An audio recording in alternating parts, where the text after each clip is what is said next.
Hello दोस्तों, in news programme में आपका स्वागत है।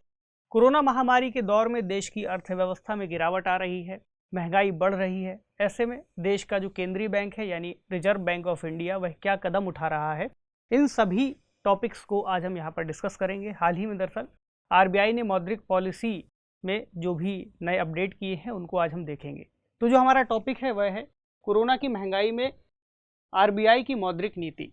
न्यूज़ को देखते हैं ताकि आगे बात कर सकें। न्यूज़ है, what does RBI move to keep rates steady, hike inflation target mean. तो आज के इस डिस्कशन में जो मुख्य बिंदु रहेंगे उनकी अगर हम बात करें तो न्यूज़ से रिलेटेड जो मेन हाइलाइट्स हैं हम उनको देखेंगे। इसी तरह से जो आरबीआई की मौद्रिक नीति, आरबीआई ने क्या बदलाव किए हैं या क्या बदलाव नहीं किए हैं, उससे संबंधित जो अन्य आयाम हैं जैसे आरबीआई की मौद्रिक नीति, इन्फ्लेशन यानी मुद्रास्फीति, repo rate, reverse repo rate, इनके बारे में बात करेंगे।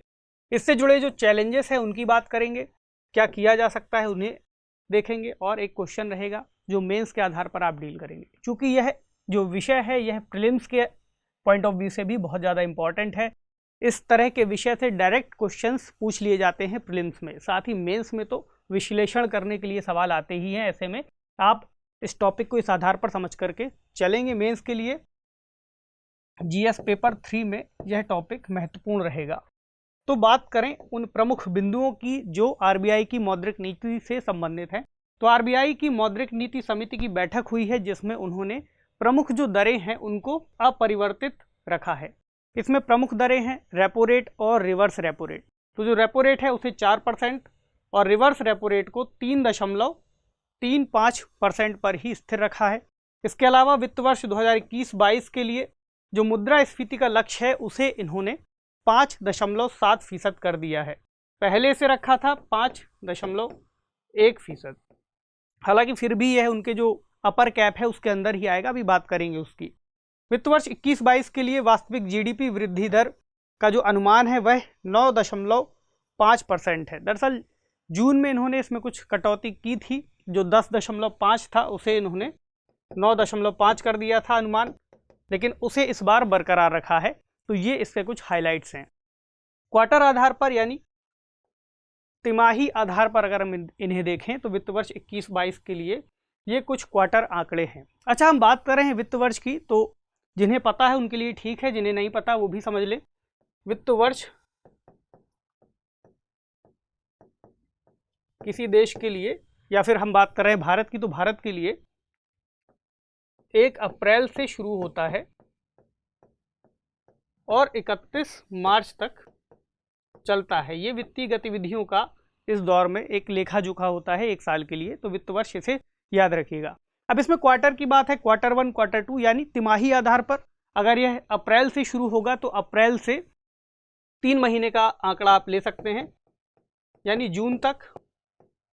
ये पहला क्वार्टर 1 यानी अप्रैल से जून तक, क्वार्टर 2 यानी जुलाई से सितंबर तक, ये अक्टूबर से दिसंबर तक, और क्वार्टर 4 यानी जनवरी से मार्च तक।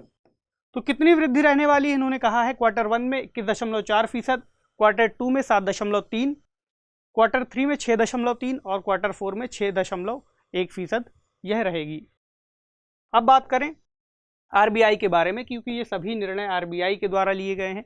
आरबीआई की ही समिति ने इन सब चीज़ों को निर्धारित किया है। तो आरबीआई के जो मुख्य कार्य हैं अगर हम उनको समझें तो आरबीआई का जो पहला कार्य है, प्रमुख कार्य, वह है फाइनेंशियल सिस्टम को मैनेजमेंट करना या फिर सुपरविजन करना। इसका मतलब हुआ जो भी पूरा वित्तीय तंत्र है हमारी अर्थव्यवस्था से संबंधित, उसकी देखरेख और उसका प्रबंधन करना। अगला है फॉरेन एक्सचेंज मैनेजमेंट, यानी जो विदेशी विनिमय से संबंधित हमारा रिजर्व है उसको देखना, विदेशी मुद्रा से संबंधित। अगला है बैंकर्स बैंक, यानी जितने भी वाणिज्यिक बैंक है या फिर अन्य बैंक है उनका यह बैंक कहलाता है, यानी बैंकों का बैंक। इसी तरह सरकार का बैंक भी इसे कहते हैं, बैंकर टू गवर्नमेंट। इसके अलावा जो मौद्रिक नीति है उसको भी यह देखता है, निर्धारित करता है, उसके आधार पर आर्थिक गतिविधियों का संचालन होता है। इसी तरह इश्यूअर ऑफ करेंसी, यानी मुद्रा को छापता है या मुद्रा को जारी करता है। तो ये कुछ प्रमुख कार्यों में आता है आरबीआई के। अब आरबीआई की जिस हम मौद्रिक नीति की जो समिति है उसकी बात कर रहे थे, तो वित्त अधिनियम 2016 के तहत इस समिति को एक वैधानिक ढांचा प्रदान किया गया है और इस समिति में आरबीआई के गवर्नर इसके अध्यक्ष होते हैं, जिसकी बैठक अभी हम जिक्र कर रहे थे।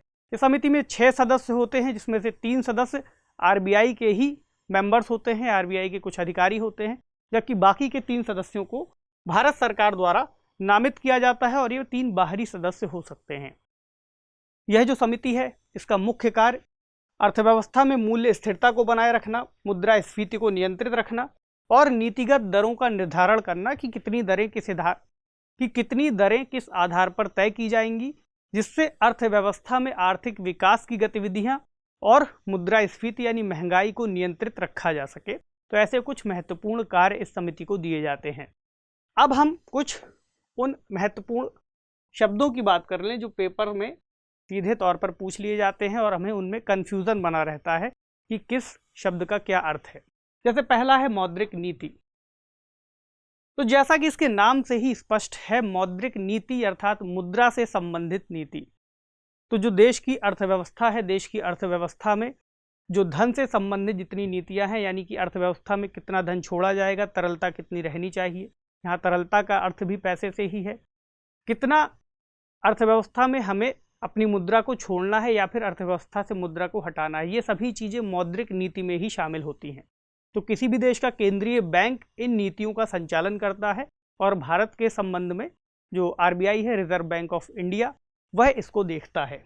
तो मौद्रिक नीति के अंतर्गत मुद्रा से संबंधित जो भी मामले हैं वे आते हैं, जैसे ऋण भी इसी से संबंधित होता है।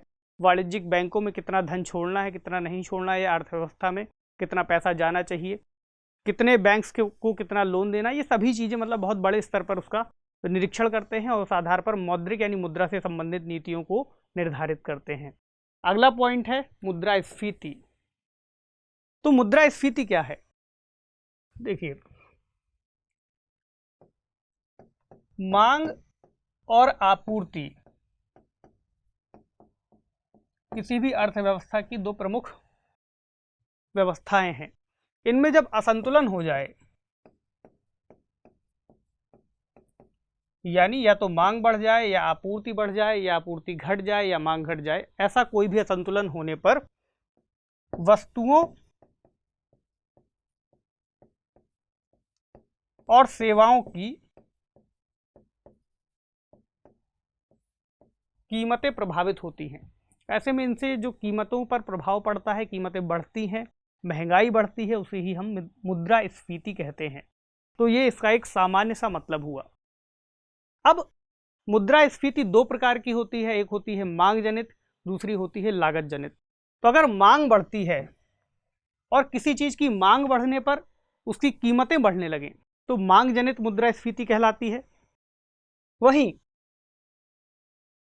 अगर किसी वस्तु की जो लागत है उसमें वृद्धि हो जाए, लागत का अर्थ हुआ कि आर्थिक गतिविधियों से संबंधित 4 घटक जैसे श्रम, भूमि, पूंजी, कच्चा माल,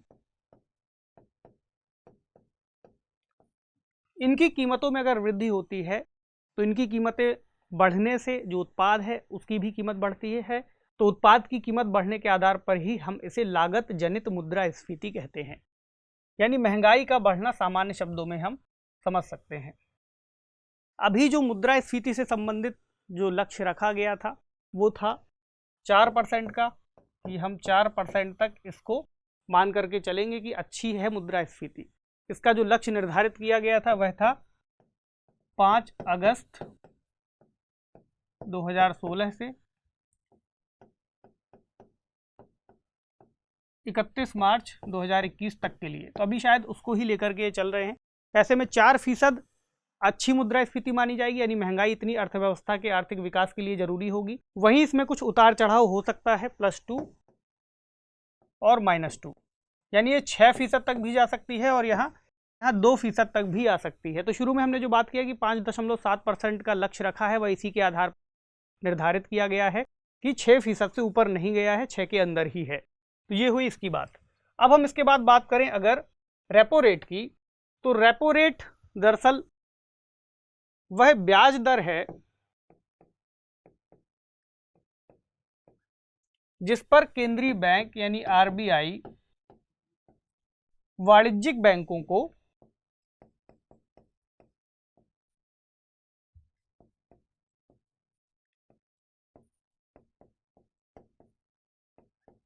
उधार देता है। अभी के लिए आरबीआई ने रेपो रेट को 4% रखा है। ये जो उधार है ये कुछ समय के लिए दिए जाते हैं, इन्हें अल्पकालिक ऋण कहते हैं और इसमें सरकारी प्रतिभूतियां या अन्य तरह के जो ट्रेजरी बिल्स हैं उनका इस्तेमाल किया जाता है ऋण देने में।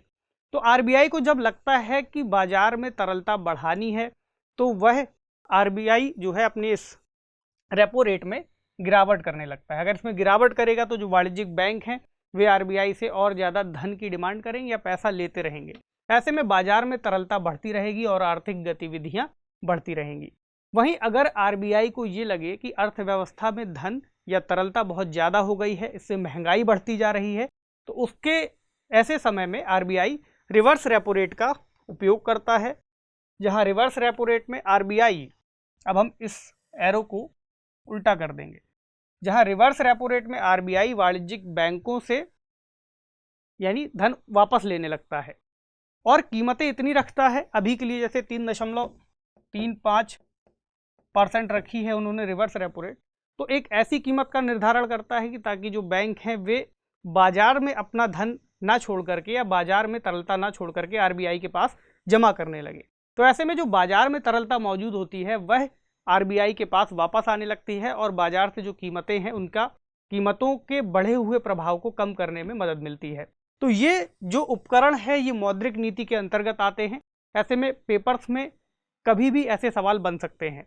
आप होमवर्क एक और ले लीजिए कि घर पर आपको बैंक रेट और इस तरह के एसएलआर, सीआरआर, जो भी इस तरह के प्रावधान हैं उनको आप घर पर पढ़िए ताकि आप आगे अगर उससे संबंधित कोई प्रश्न बने तो उसे भी डील कर पाएँ। अब हम आगे बात करते हैं अपने इस टॉपिक के अंतर्गत आने वाले डिस्कशन पर। तो जो इससे जुड़े चैलेंजेस हैं वे क्या क्या हो सकते हैं। अभी हमारी अर्थव्यवस्था कोविड के दौर से जूझ रही है। ऐसे में हमारे पास अतिरिक्त खर्च का बोझ जैसे कि वैक्सीनेशन प्रोग्राम या अन्य तरह के प्रोग्राम सरकार पर लदे हुए हैं। जो चैलेंजेस हैं वह है शुरुआती अनिश्चित रिकवरी, यानी लॉकडाउन जो हमने लगाए थे, सरकार ने लगाए थे, उसके चलते आर्थिक गतिविधियां बहुत ज़्यादा प्रभावित हुई थी।